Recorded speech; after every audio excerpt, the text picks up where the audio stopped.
நமஸ்காரம். உங்கள் கல்பனா ஸ்ரீகாந்த்.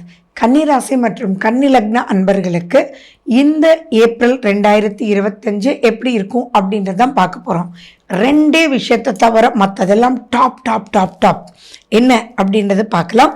நம்ம சேனலுக்கு தான் ஃபர்ஸ்ட் டைம் பார்க்குறீங்க அப்படின்னா சப்ஸ்கிரைப் பண்ணிக்கோங்க, பெல் பட்டனை ப்ரெஸ் பண்ணுங்கள், ஆல் என்ற ஆப்ஷனை சூஸ் பண்ணிக்கோங்க.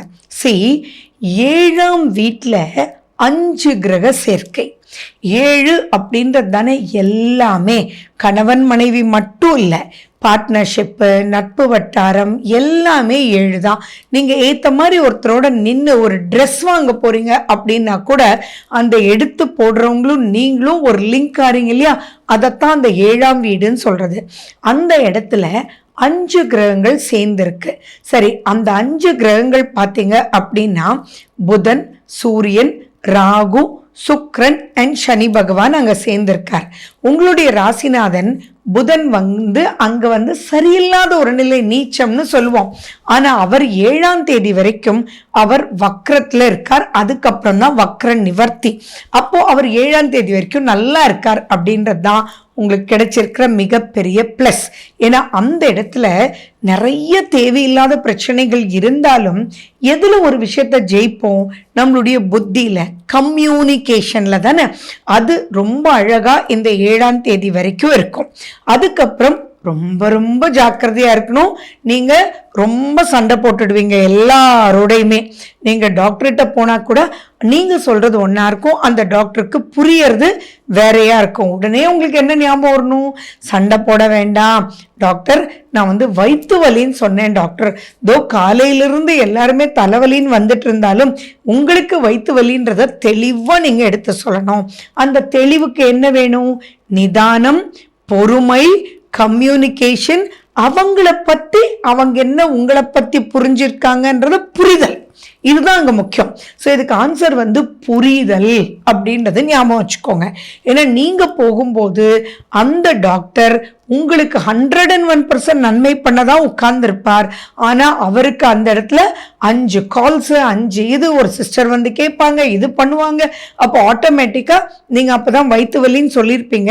உடனே ஒரு சிஸ்டர், உடனே ஒரு கால், ஒரு சீரியஸ் பேஷண்ட்டு எல்லாம் வரும்போது அவர் உடனே தலைவலின்னு நினச்சி மருந்து எழுதிடுவார். அப்போது நீங்கள் அதை எடுத்து பார்த்து கரெக்டானதான்றது திரும்பியும் கேட்டுட்டு ப்ரொசீட் பண்ணணும்.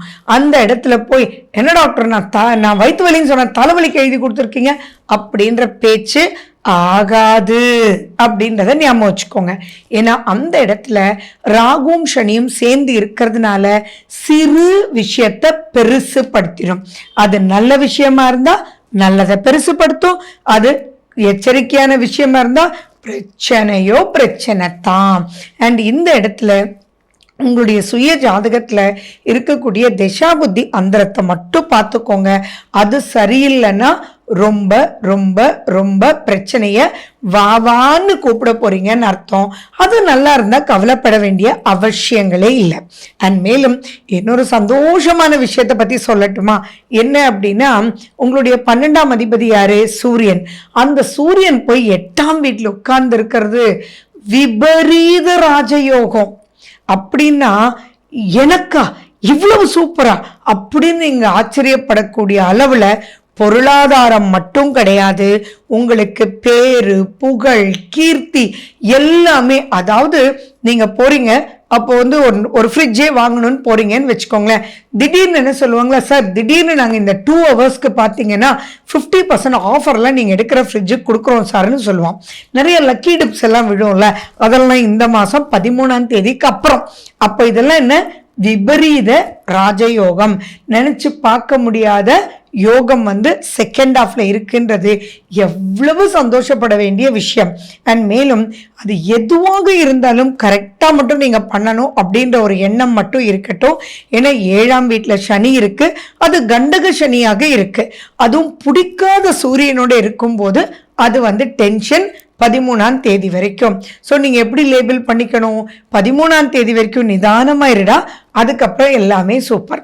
அண்ட் இன்னொரு விஷயத்தில் எச்சரிக்கையாக இருக்கணும்னு சொன்னது எதுலன்னா, உங்களுடைய ஆரோக்கியத்தில் எச்சரிக்கையாக இருக்கணும். உஷ்ண சம்பந்தமான கோளாறுகள், கண் எரிச்சல், தலைவலி இதெல்லாம் வர்றதுக்கு வாய்ப்புகள் இருக்கு. நல்லா தூங்குங்க, நல்லா சாப்பிடுங்க, உங்க உடம்ப ஆரோக்கியமா பார்த்துக்கோங்க.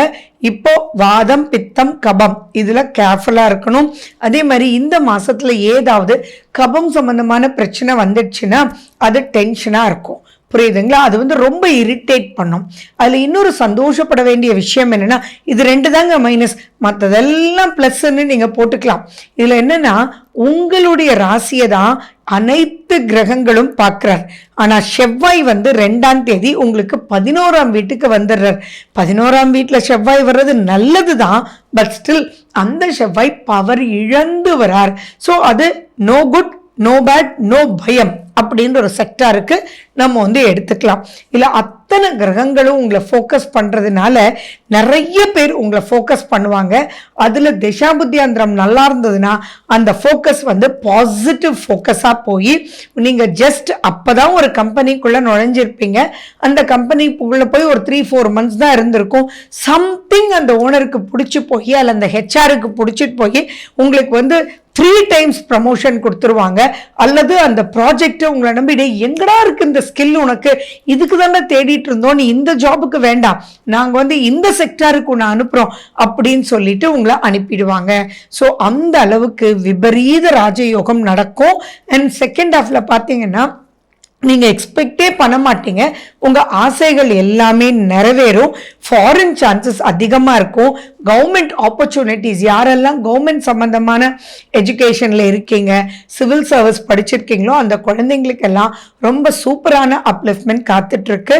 அண்ட் 5ஆம் வீட்டு அதிபதி சனி பகவான் அவர் போய் 7ல், பட் ஸ்டில் அந்த கேது வந்து உங்க மேலேயே இருந்தும் எதுவுமே நெகட்டிவ் ஆகாம பார்த்துக்கிறதுன்றது உங்களுக்கு கிடைச்ச மிகப்பெரிய வரப்பிரசாதம். Last but not the least, நீங்க பண்ண வேண்டியது உங்களுடைய தசாபுத்தி அந்தரத்தை மட்டும் பார்த்துக்கோங்க. நிதானமா ஒர்க் பண்ணுங்க.